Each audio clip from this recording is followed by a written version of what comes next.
I just got sent a chess game by a good friend of mine, Evan Sky Stud iOS. I've been a fan of the game for many years now, so I'm glad to see him starting his own journey into chess, and excited to see what he's capable of. So let's take a look at this game here. Playing white, we have Even, facing off against the Demolition Man bot in black. Even is still at that point in his chess career where he doesn't feel quite comfortable facing real opponents just yet. Instead, he prefers to practice against computer opponents, which thankfully have no capacity to feel bad when he ultimately crushes them. Even has the first move and plays d4, queen's pawn. Black responds with d5. So far, so good. This is a very principled opening. Now, both black and white have many options. Famously, c4 would be the queen's gambit, just like in the popular Netflix show, which we thank for bringing so many new people to the world of chess. Or they could bring out the bishops or the knights.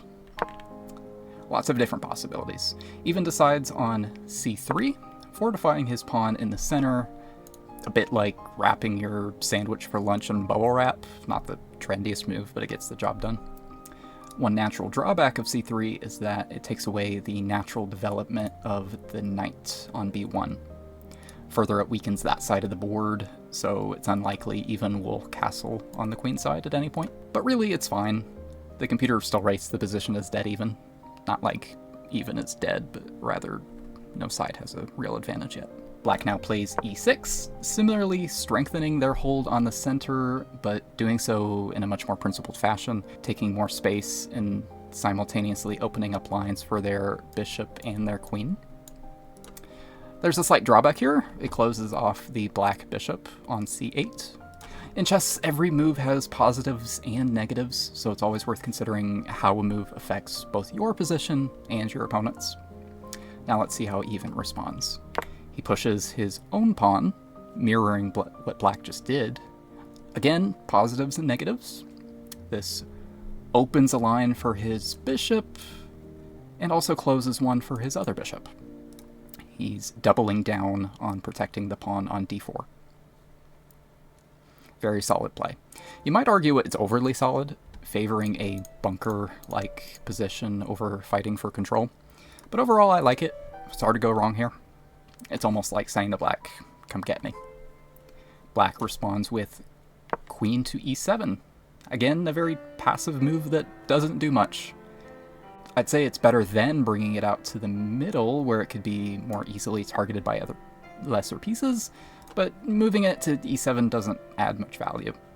In fact, by playing queen to e7, black is tripping over himself, taking away a natural development square for the knight on e8, and blocking in his bishop on f8.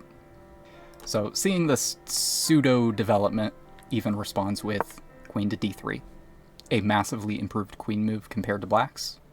While it does block the bishop on f1, it places the queen on two large diagonals, exerting pressure on black's position. Early in the game, this pressure is usually applied by pawns and minor pieces because the queen is valuable and easy to bully. But right now, there's so much space up for grabs, and Even stakes his claim. Black plays queen f6, another queen move, trying to exert some pressure on queens on the white side, I suppose. But this move is problematic. First, black is pushing the same piece twice in a row instead of pushing pawns forward, or developing pieces, or castling to safety, all of which are much more typical early game priorities. Black also blocks in his knight again, and overall is spending so much time to do very little. Now let's see if Even can capitalize on this time advantage. He plays knight h3. Now in chess there's a saying, knight on the rim is dim. Basically, knights on the edge have fewer dance partners at the ball. If Even moves that knight again, it would only have two available spaces. If black pushes pawns on the king side, the knight might be forced back, or even trapped. So it's an interesting choice, but on the other hand, he is developing the knight and putting some pressure on black. Here, black makes a truly inspired move. King to d7. Like it just realized it forgot to set its alarm and is already late for work. or maybe he's just flexing. But once again, black locks himself out of development for the knight and bishop. This also means that black can no longer castle, a move that's usually prioritized to quickly get the king to safety and to also bring a rook into play. Very valuable. So how does Even respond to this? Even brings out his other knight to a3 on the other side of the board. Now, chess aficionados call this formation the crab. Two knights at either side of the board acting as pincers, ready to strike and retreat at a moment's notice. Even is showing potential for future grandmaster play here. Terrified of this development, black moves queen to d8, and seeing blood in the water, even pushes knight to g5. But unfortunately, black calls his bluff and notices the knight is unguarded, taking for free with the queen. This puts Even at a material disadvantage, down a knight, but Even knows that mistakes happen, especially for beginners, and he fights back. f5, attacking black's queen and forcing it to move. Black moves back to queen f6, staring down Even's queen on d3. This makes sense. Black is up a piece, so trading down to simplify is a sensible strategy. When fewer pieces are on the board, black can wield his material advantage like a cudgel and push for promotion and eventually checkmate. Even understands this and wants no part of it. He pushes pawn to e4, blocking the queen's line of sight, which Stockfish says is the best move. Well done. Black takes the pawn on g2. A massive blunder because that pawn is guarded by the bishop.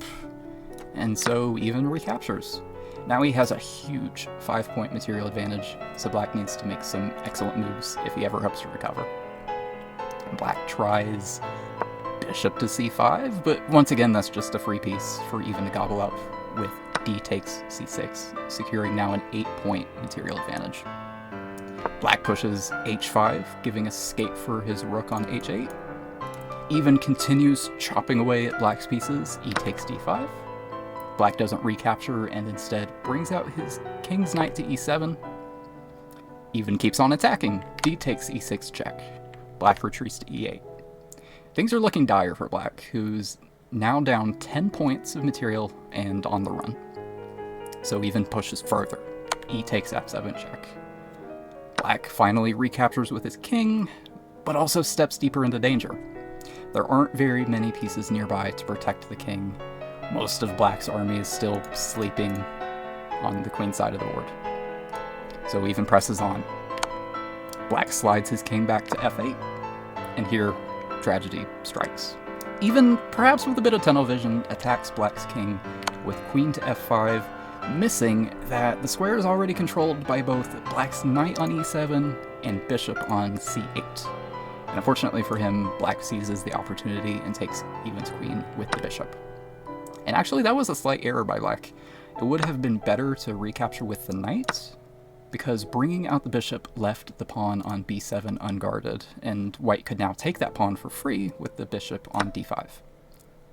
Because black's army was dozing off, there wouldn't be enough time to save the rook, and white could capture it next turn. But white doesn't see that. Perhaps still focused on pressuring the black king, he moves his king's rook to f1. Let's consider how black should respond. In every move, consider this checklist.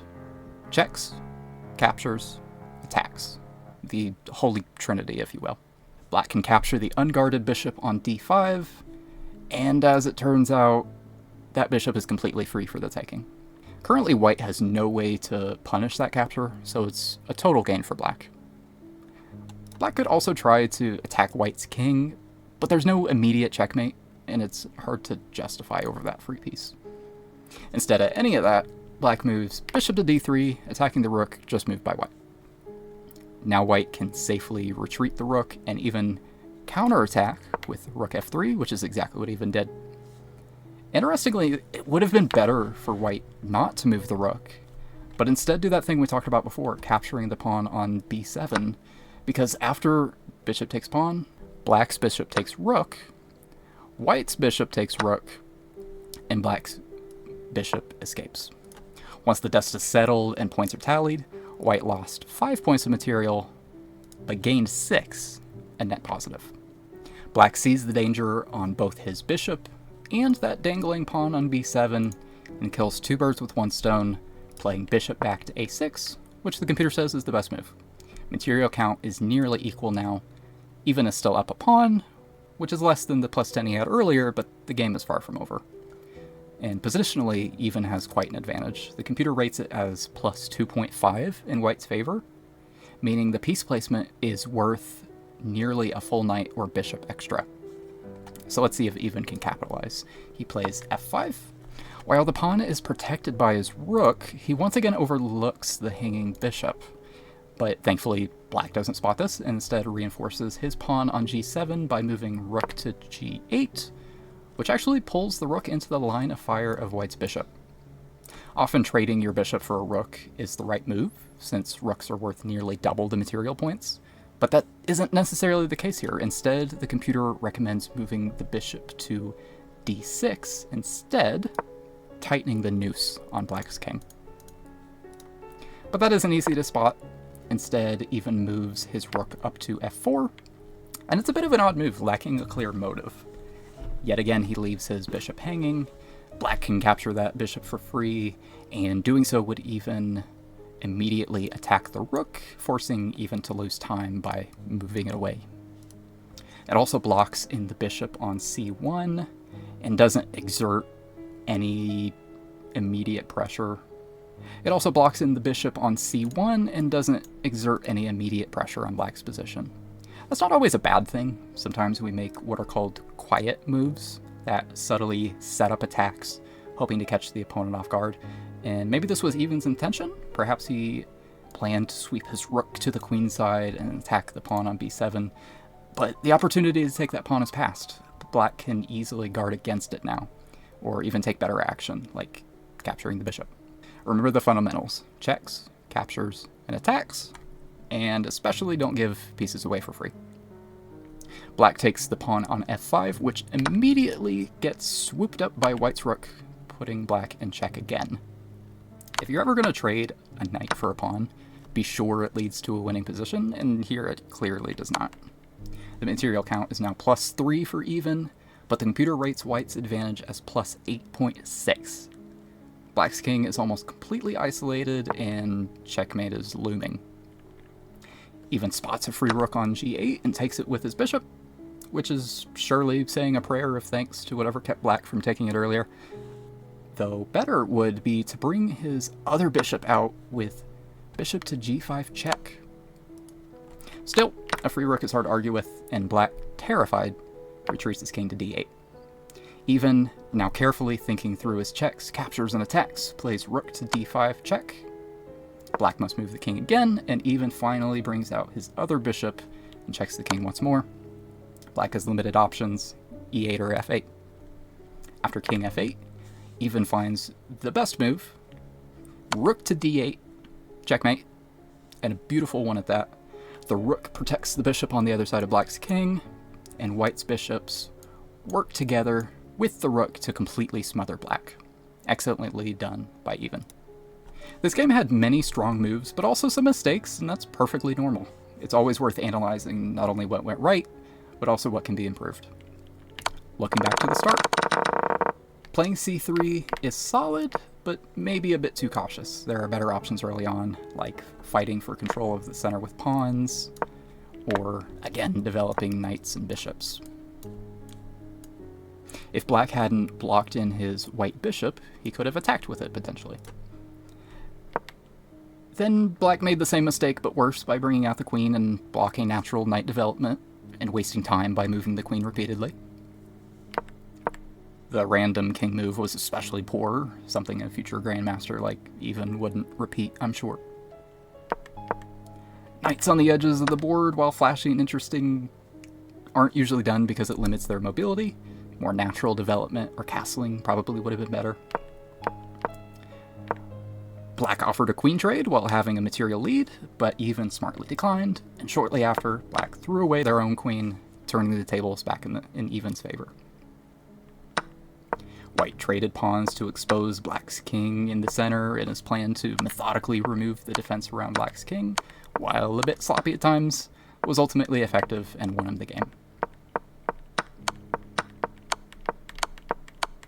Well played by Even Sky Stud iOS. I sincerely look forward to following his journey into chess. Thanks for watching.